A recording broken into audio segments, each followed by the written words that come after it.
get your gun, get your gun, get your gun. Take it on the run, on the run, on the run. Hear them calling you and me, every son of liberty. Hurry right away, no delay, go today. Make your daddy glad to have had such a lad. Tell your sweetheart not to pine, to be proud her boys in line. Over there, send the word over there. That the Yanks are coming, the Yanks are coming. The drum coming everywhere. So prepare, say a prayer. Send the word to beware. We'll be over, we're coming over, and we won't come back till it's over. That's correct. That's it. That was a song called Over There that was written for World War I. And World War I was probably a shaping and influencing factor for everything that came after. It was called the War to End All Wars, and it probably destroyed the world, or at least set the tone on the slippery slope. So we started with that because we're going to be talking about World War I, not right off the bat. This is part 4 of the Magical Tragical History Tour, where we're just kind of walking through the United States. I had a request come in that, can you explain what the way things used to be, what happened, and what changed? What was it like then versus now, instead of just facts about history, which I never give anyway. But this is the Jeremiah Gunn Show. The Jeremiah Gunn Show. This is Dr. No and Cliff's Notes. You can call me Cliff. Why do we say that? Because I have looked around. I've been listening to radio, which predated podcasts, TV, reading books. I've read 500 books that are the most important books. But not just read, but studying about life. I've been studying life for like 60 years and really caring about what happens. And so what the purpose of this show is to, who's my target audience? It's you. It's everybody, because everybody will be influenced by America and what we decide to do and what we've done most recently. And, those who forget the past are doomed to repeat it. Same thing goes for those who are taught revisionist past, like CRT, that's not accurate, that doesn't do anything except promote Marxism. So this program's dedicated to Charlie Kirk, who did that with his whole life. And it is for him. He motivated somebody twice his age to speak up. And that's what we're doing. We're telling you the truth, the whole truth, and nothing but the truth. That's all you'll ever get here. So help me God. That's all. That's the old oath, and that's all you'll ever get here. So we started with World War I, but we're going to back up just a little bit, because what's a threat to us right now is all the isms: socialism, communism, communism, socialism, and so I got to get rid of these cold callers. Anyway, communism, socialism, anarchism, individualism, environmentalism, feminism, all these isms that came in, seeped in like a cancer, and really is trying to destroy America. Now, we're going to find out whether it gets destroyed or not. That's what we're going to find out here. So let's go back to socialism, for example. I think that's been our biggest. We talked in last episodes about how social, the word social became socialism, the word community became communism, and race became racism. So those are kind of the three jackasses of the apocalypse that are trying to destroy our world. So you say, people, look, we tried socialism in Europe. Europe tried it. It didn't work. By the way, Nazi it's not really an acronym. It's National Socialism. So don't believe this stuff that you either get, Bernie Sanders on the left, Karl Marx, or you get Hitler. In other words, on the right. It's not right. It's not left and right. It's right and wrong. And to go to the left is wrong. And so we say it was tried there. Well, it was tried here, and everything seems to be kind of these multiples, but it was tried here in 1620 when the Pilgrims came. They tried it and found out it didn't work. Their colony was failing. It was failing because people didn't want to work. You can get free stuff. You don't want to work. There's a very clever meme going around right now. It says that people that work for a living are being overwhelmed by people that vote for a living. So, that's a problem. That is a real problem for us. And so they tried. So what happened is a governor, I think it was Bradford of the Puritans. And I just saw a little clip come up on YouTube. This guy made a little video called "Communism Didn't Even Work." Doesn't work ever. It didn't work for the Puritans, for the Pilgrims. Didn't work for them either. So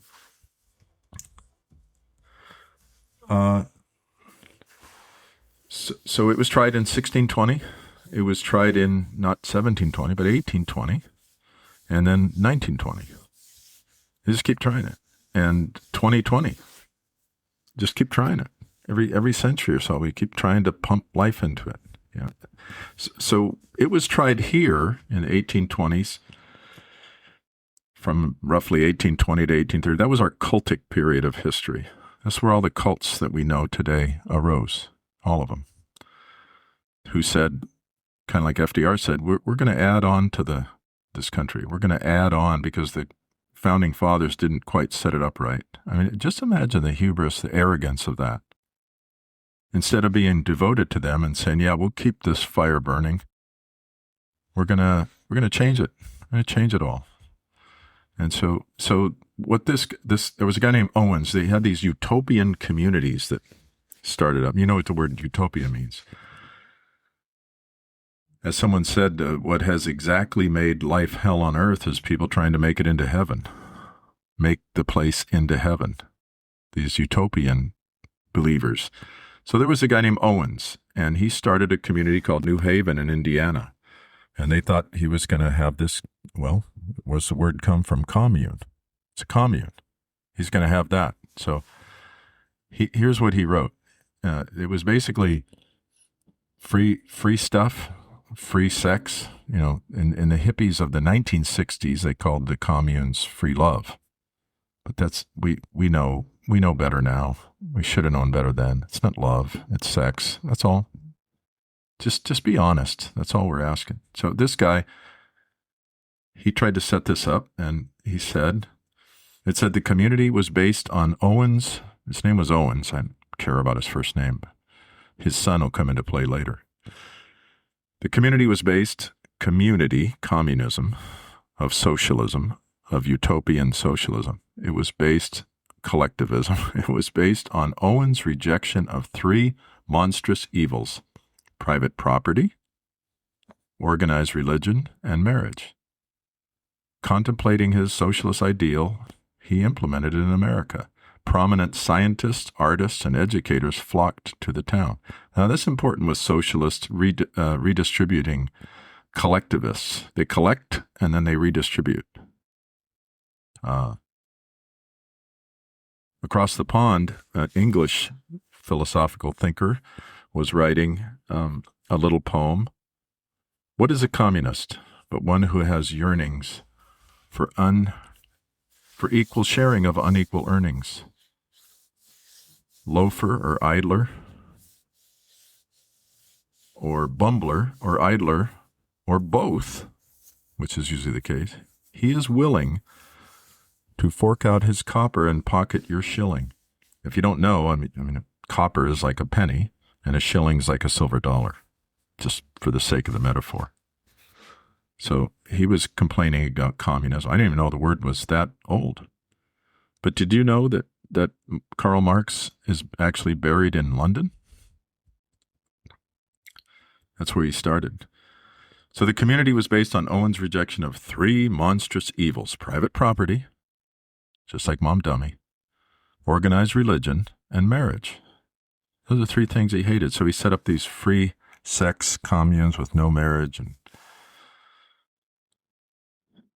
And true to his word, in New Harmony, Indiana, Owen attempted to do away with personal assets. He transformed the Harmonists' house of worship. That's a group that preceded him, another culty, old age, new age. True to his word in New Harmony, Owen attempted to do away with personal assets. He transformed the Harmonist houses of worship into civic centers and discouraged any religious basis for marriage. He envisioned a life in which, and then, it failed. They had a central store where they were trying to give out salads for free, and the salads wilted because people hoarded them like they did toilet paper during COVID. And in a desperate bid to save his failed utopia, Owen allowed for individual property ownership and private enterprise, but it was too late. Yeah, he tried to shut they had an old saying, he tried to shut the barn door after the horse and the cows were already gone. Good thinking. Good leadership. In a desperate bid to save his failed utopia, Owen allowed for individual property ownership and private enterprise, but it was too late. New Harmony collapsed under the weight of its lofty ideals in 1829. Almost made it to that decade of cultism.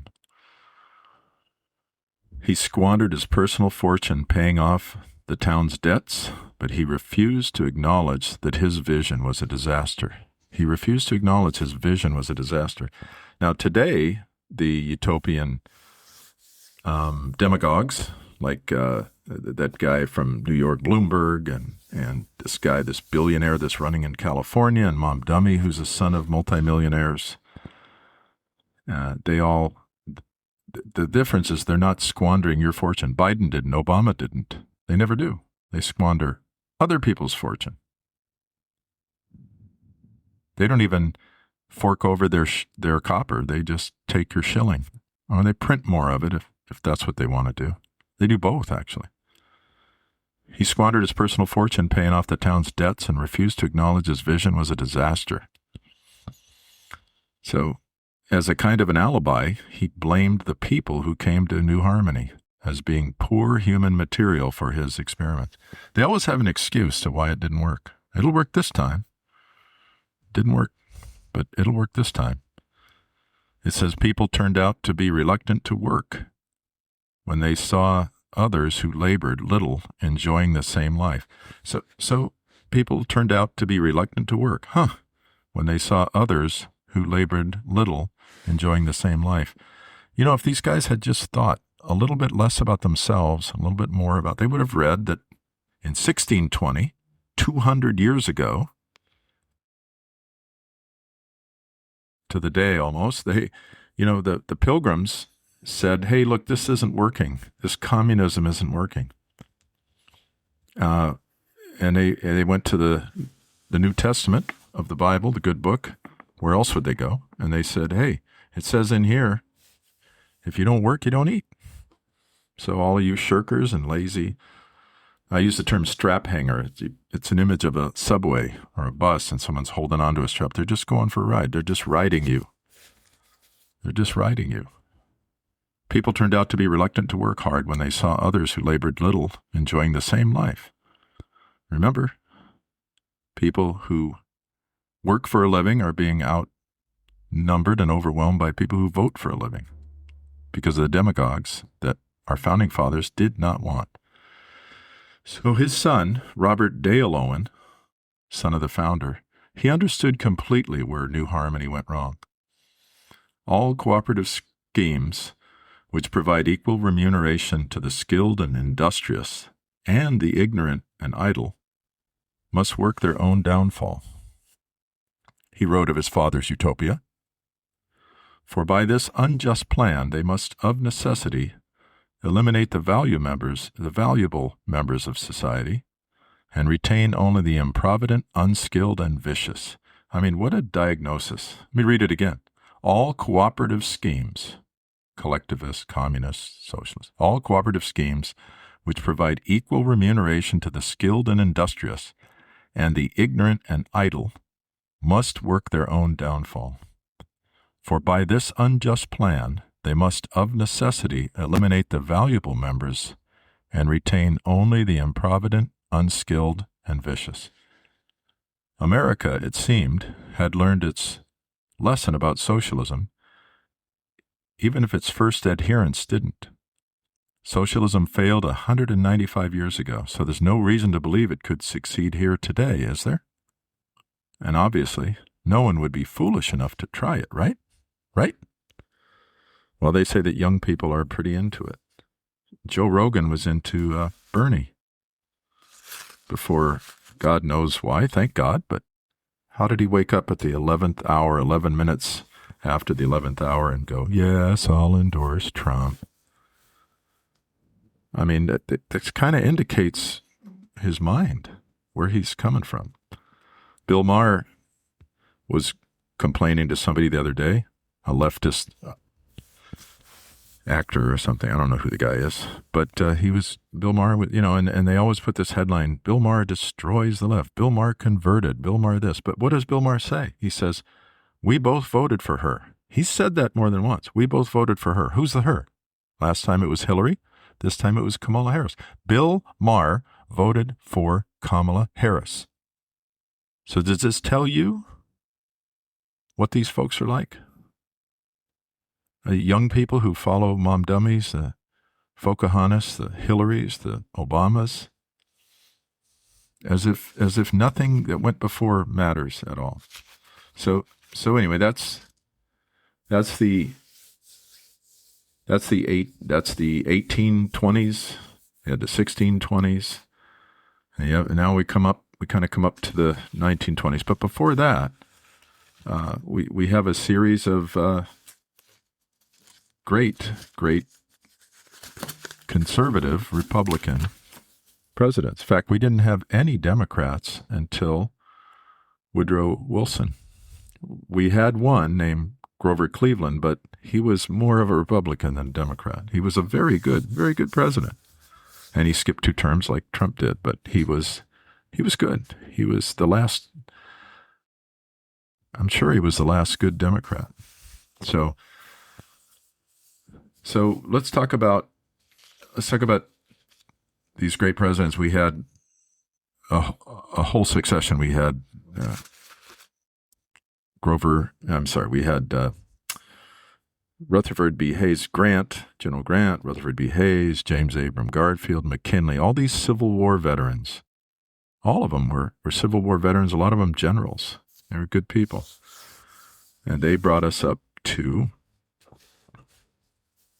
let's just come up to the year kind of 1912, because it was very interesting. But before we do, let's talk about Teddy Roosevelt. He was shot at and got hit, just like Trump. He's got a lot of comparisons to Trump. He was very big on the Monroe Doctrine, not apologetic for it.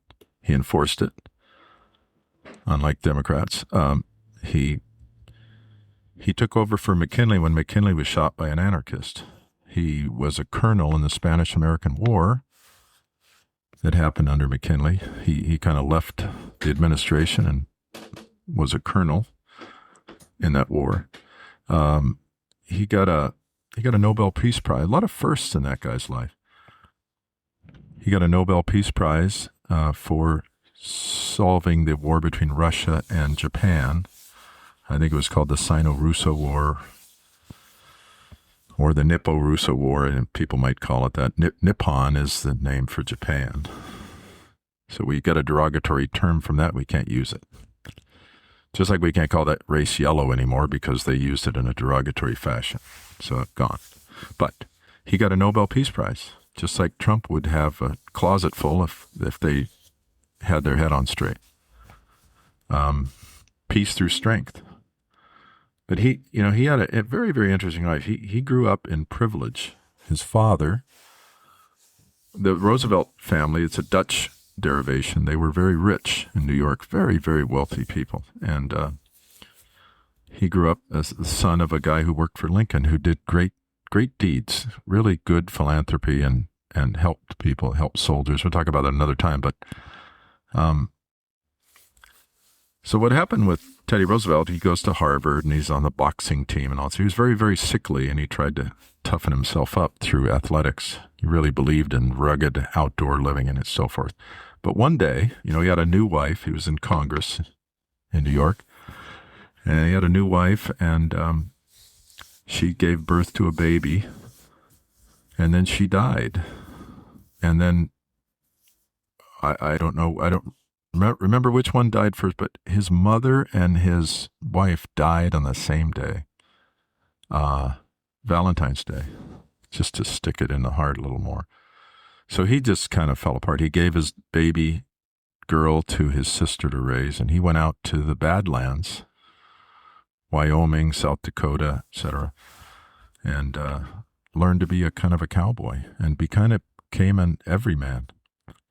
He really identified, this rich Brahmin caste from Harvard. He identified with the average guy, and he broke up a fight. He kind of was he was a helper, deputized by the sheriff in the local town to stop evil. He was first president to ride in an airplane. His sons were pilots in World War I. Some of them were lost, but he had a big, big family. He created the Panama Canal. Now, how did he do that? He went in, and Colombia actually owned Panama. Figure that out. It sounds like Denmark owning Greenland. I mean, it was right. It just means it was. So he, with the Monroe Doctrine, he went in, and the French were trying to build a Panama Canal. I think they were going to do it in Guatemala, Venezuela, not Venezuela, Guatemala, something like that. Anyway, he goes in, follows the French, and builds the Panama Canal, which was, kind of wonder of the world. Amazing. The engineering accomplishment of that and overcoming the disease, which was keeping the French from building it. So when he took over for the French to build the Panama Canal, well, first of all, Panama, there was a problem. It belonged to Colombia, and Colombia didn't want us doing anything there. So he knew that Panama wanted to be free, so he kind of fomented a revolution. And that happens. It happens if you're an adult and you want to do stuff like that. And so they broke away, and then he said, all right, now we'll make a deal and do the canal. And Congress, just like you're hearing today over Iran, Congress was all over him, like, you can't do that, you can't do this, and you can't do that. You can only do what we say you can do.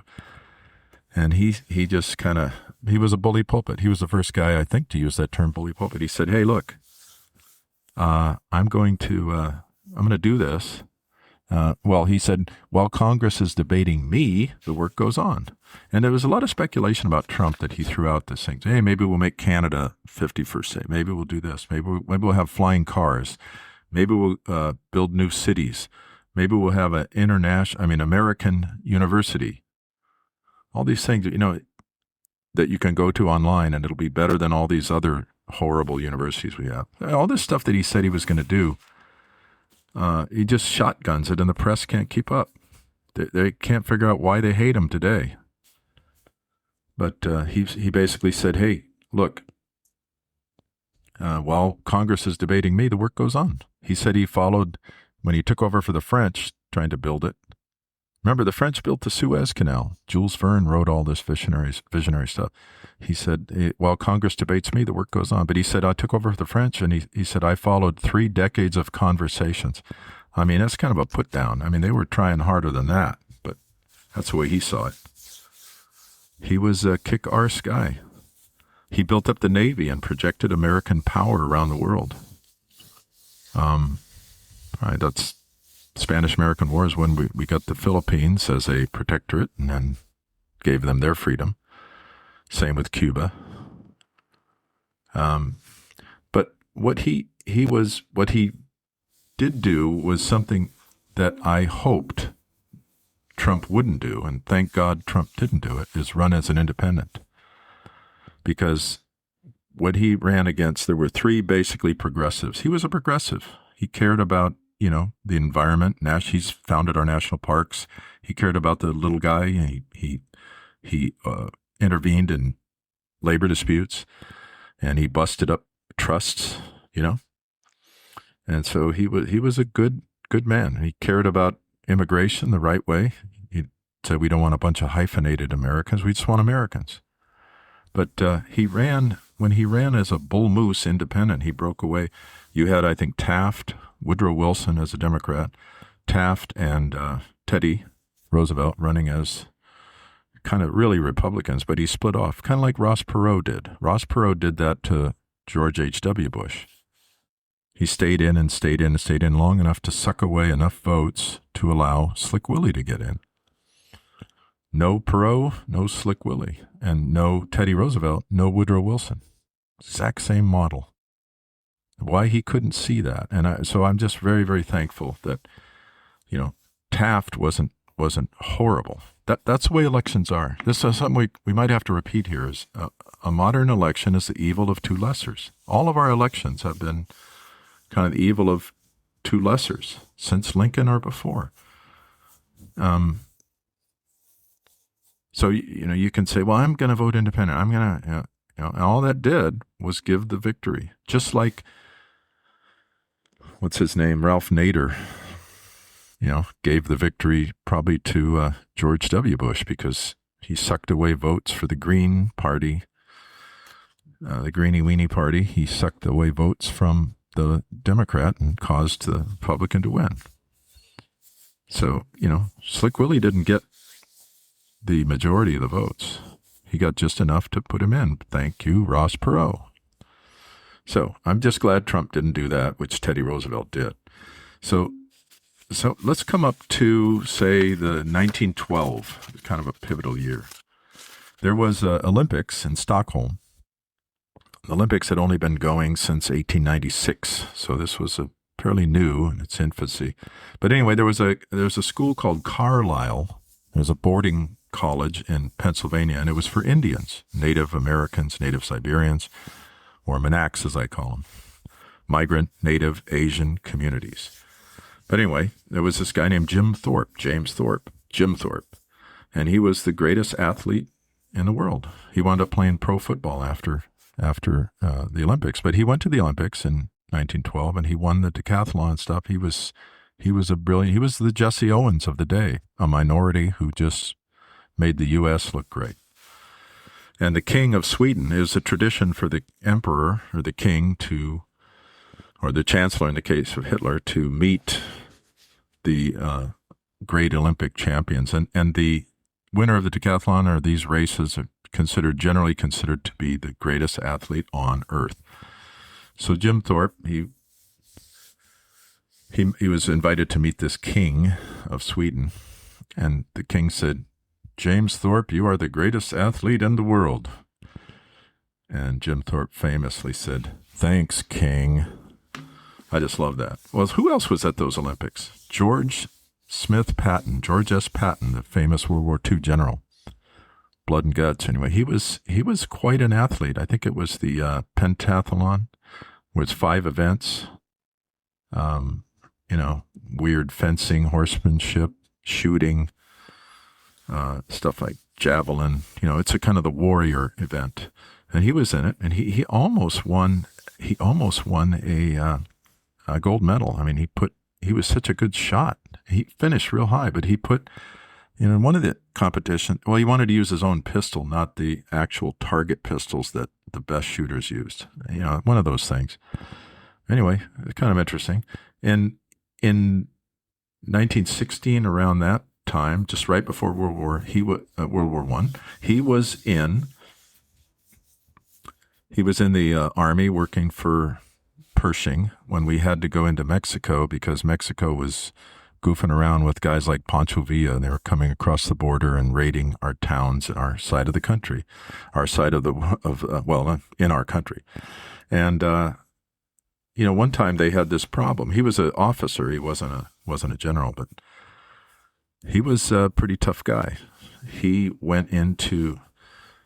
found out that Pancho Villa and these other banditos that you call guerrilla leaders, and they're celebrated like Che today. They're like their founding fathers or something, so we're supposed to believe that. But anyway, he went he found out they were in this town, so he went in a car. They didn't have tanks or anything. He wouldn't have an armored car. He went in, drove in there. I don't even know if he had anybody with him, but he goes in to meet these three leaders of the banditos, these Pancho Villa types, and he comes back to Pershing's camp, and he's got their bodies on the hood of his car. He went in there like he went hunting. He just says, "I'll take care of these guys." That's the kind of guy he was. Around the same time, Eisenhower, Dwight David Eisenhower, who wound up being the supreme leader in World War II and doing Normandy, D-Day, and all that stuff, he eventually wound up being president. But he was a young officer, and he had this. I think when he saw Europe, probably in World War I, he saw that they do a really good job with highways. They call them autobahns, and we don't have good roads in America. Not at all. It's still the Wild West. No matter what, no matter where you're going, kind of bad. Once you get out of the East Coast, pretty bad. So he was put, like the Army Corps of Engineers or whatever. They had him. You can watch documentaries about it if you're interested.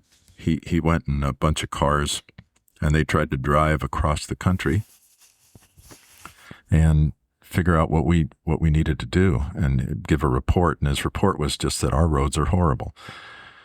So he wound up as president. He led the Eisenhower. Certainly, he saw their beautiful autobahns in Germany in World War II for sure. Very impressed. So he created what's called the Eisenhower highway system. It has this.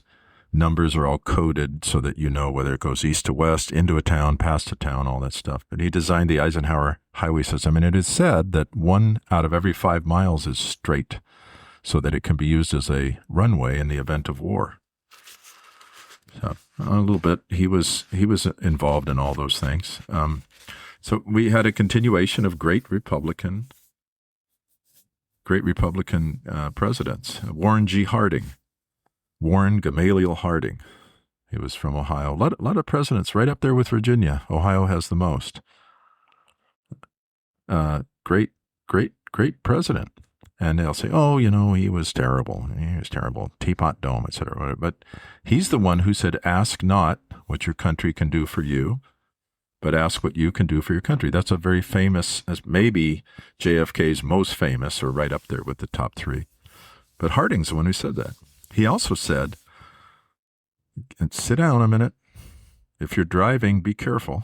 He said, let the black man vote when he proves that he's capable of voting. In other words, voting properly, voting intelligently. And he said, and prohibit the white man from voting when he shows that he's incapable of voting.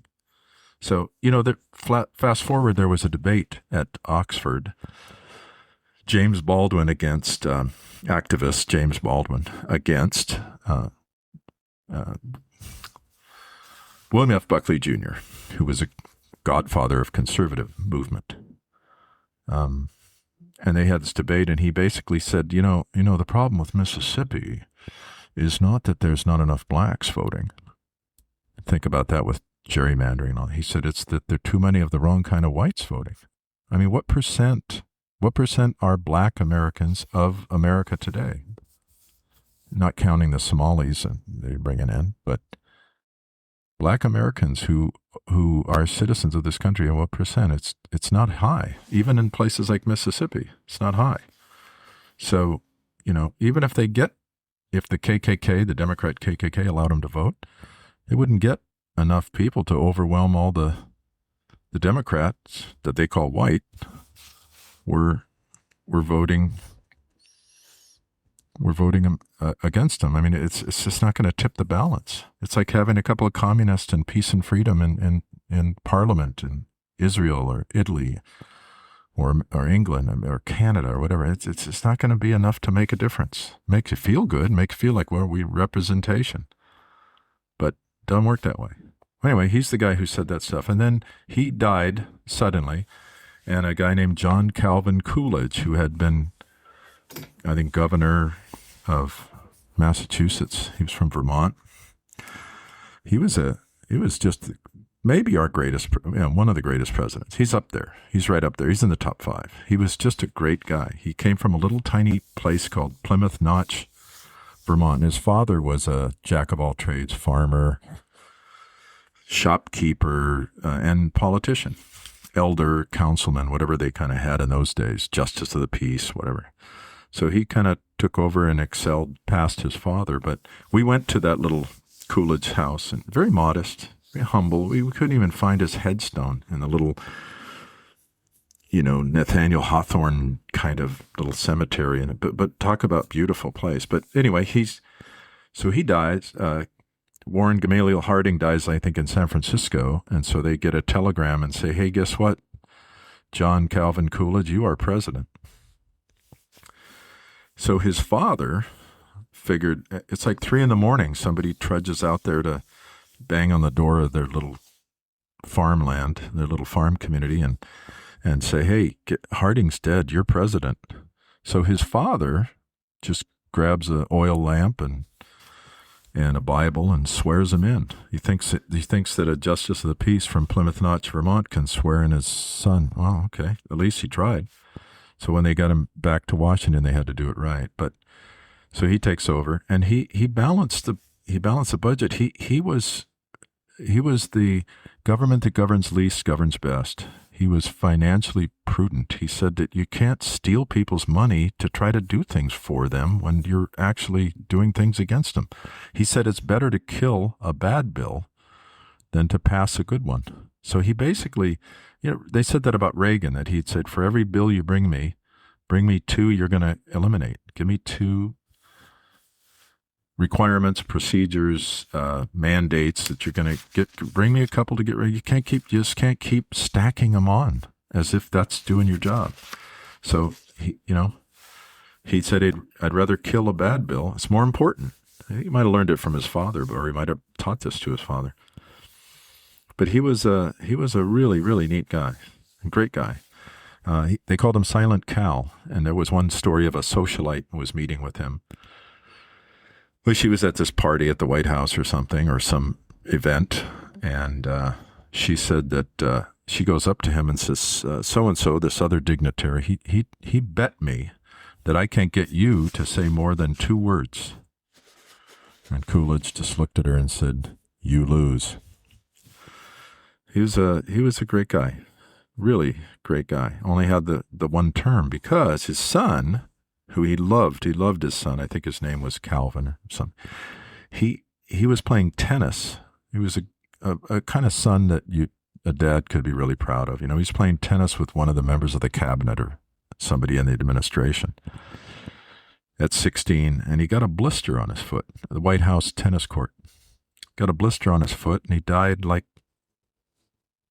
really fast, like within weeks. But he asked his dad, can't you help me? And his dad was so ripped up by that. He said, here I'm the president of the United States, most powerful man in the world, arguably, and I can't help him. I can't do anything. They didn't know about infection, and they didn't have antibiotics that would have treated him. So he died. Losing your family, losing your son, your daughter to your wife in childbirth, this was just a horrible thing. So that really much broke him. He couldn't serve the country anymore. It's too bad because he got out. But he was very, very good president. And one time, this is another quick story. He was in a hotel in some city, might have been New York, and some burglar came through the window or the door, came in and was stealing his stuff. And John Calvin Coolidge is watching him in the dark, and he says, I'd appreciate it if you didn't take that. It was a pocket watch with a fob on it or some sort of engraving. And this guy's probably scared to death, this young burglar. He says, I appreciate it if you wouldn't take that one. Talking about cool. Stay cool with Coolidge, that was the motto. And he says, read what's on it. And it says, from the grateful people of Massachusetts to the governor, Calvin Coolidge. And so the guy said, well, we were here, I'm in college out of town, and we were here. We didn't have enough money to get a train fare back, so Coolidge gave him money for a train fare and said, when you get your act together, you can pay me back. I don't think the guy ever did. I don't know, maybe he did, but very cool guy. So then Hoover takes over. Herbert Hoover, who got a really bad rap. And, the Depression hit on his watch. And if you listen to great economists like Thomas Sowell, they'll explain to you why that was not really his fault. And a lot of the stuff that he did, that Herbert Hoover did, a lot of it was it was the same things FDR did right afterwards. Even though FDR, they called the shanties, they called them Hoovervilles and things like that, and they were bad to the veterans of World War I and all that stuff. But he was an engineer, educated at Stanford, and he traveled around the world, Australia, China. He and his wife could speak Chinese, so sometimes in the White House they would wanted to talk about somebody, they'd speak Chinese to each other the way that people that are bilingual will do today, Mexicans or Persians or whatever. They'll speak about somebody in their own tongue so they don't know it. So he and his wife could do that, but he gets a bad rap. He was not a bad guy. Read a book about him or two. One of the best authors, I don't want to say authoress, but anyway, her name's Amity Shlaes. She's just a great writer. She writes a book about the Depression called The Forgotten Man, or she wrote about Hoover. She's just a brilliant, if you ever see her interviewed on like Uncommon Knowledge or The American Mind or something like that Stanford and Claremont Institute put out. So anyway,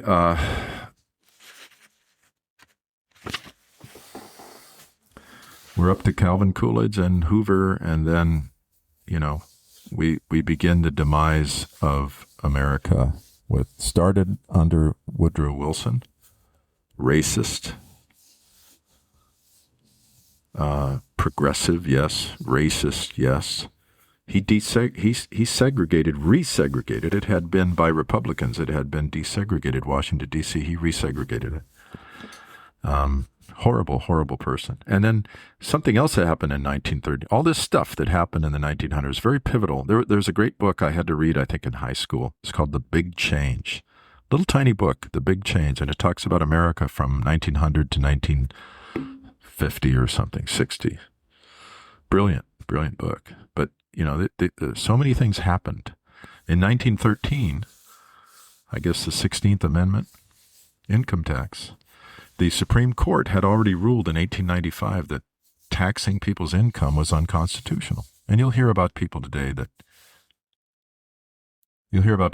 say, hey, that is truly unconstitutional. Well, you'd think a country that began with no taxation without representation, which I've had my whole life living in the Confederate States of America.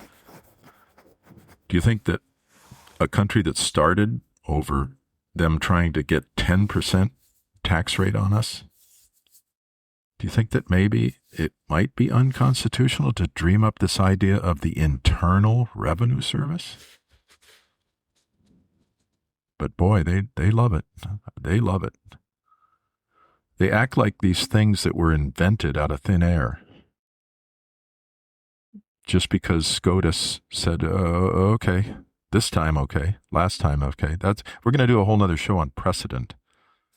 CNN was complaining about precedent because of our current SCOTUS.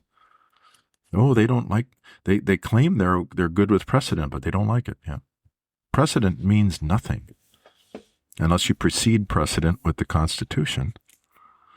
So look at SCOTUS, beautiful SCOTUS. 1895, it's unconstitutional. 1913, here we go. Income tax. Sucking out your living. Just exactly what stealing. Just exactly what Jefferson and Adams and everybody, Hamilton, set us up to not have.